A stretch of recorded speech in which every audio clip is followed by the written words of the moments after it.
Hello friends, പുതിയൊരു വീഡിയോയിലേക്ക് എല്ലാവർക്കും സ്വാഗതം. നമുക്ക് കേരള ബ്ലാസ്റ്റേഴ്സുമായി വരുന്ന ലേറ്റസ്റ്റ് റിപ്പോർട്ട് വരാൻ വന്നിട്ടുള്ളത്. മാർക്കസ് ബെർഗലാവാണ് ഈ ലേറ്റസ്റ്റ് റിപ്പോർട്ട് പുറത്തുവിട്ടിട്ടുള്ളത്. ബ്ലാസ്റ്റേഴ്സിൻ്റെ ഹെഡ് കോച്ചിനായിട്ടുള്ള കാത്തിരിപ്പിലാണ് കേരള ബ്ലാസ്റ്റേഴ്സിൻ്റെ ആരാധകർ.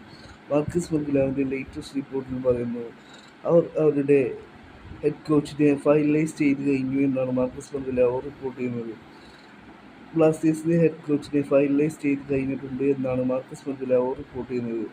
പേരിപ്പോൾ താൻ പുറത്തുവിടുന്നില്ല. ഇപ്പോൾ ടീം കോൺട്രാക്റ്റിനെ കുറിച്ചുള്ള ചർച്ചകൾ നടന്നുകൊണ്ടിരിക്കുകയാണ്.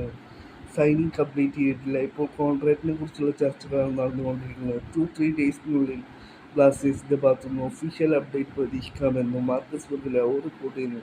ഏതായാലും 2-3 ഡേയ്സിനുള്ളിൽ ബ്ലാസ്റ്റേഴ്സിൻ്റെ ഹെഡ് കോച്ചിനെ കുറിച്ചുള്ള അപ്ഡേറ്റ് പുറത്തു വരുമെന്ന് പ്രതീക്ഷിക്കാം. പേരിപ്പോൾ താൻ പുറത്തുവിടുന്നില്ല. കോൺട്രാക്ട് സൈനിങ് കഴിഞ്ഞതിന് ശേഷം പുറത്തുവിടാമെന്നാണ് മാർക്കസ് ബെർഗലാവ് റിപ്പോർട്ട് ചെയ്യുന്നത്. ഇപ്പോൾ കോൺട്രാക്ട് എത്ര വർഷത്തേക്ക് വേണം എന്നുള്ളതിനെക്കുറിച്ചുള്ള ചർച്ചയാണ് മാനേജ്മെൻറ്റുമായി നടക്കുന്നതെന്നാണ് മാർക്കസ് ബെർഗലാവ് റിപ്പോർട്ട് ചെയ്യുന്നത്. ഏതായാലും ഫൈനലൈസ് ചെയ്തു എന്നുള്ള കാര്യം മാർക്കസ് ബെർഗലാവ് റിപ്പോർട്ട് ചെയ്യുകയാണ്.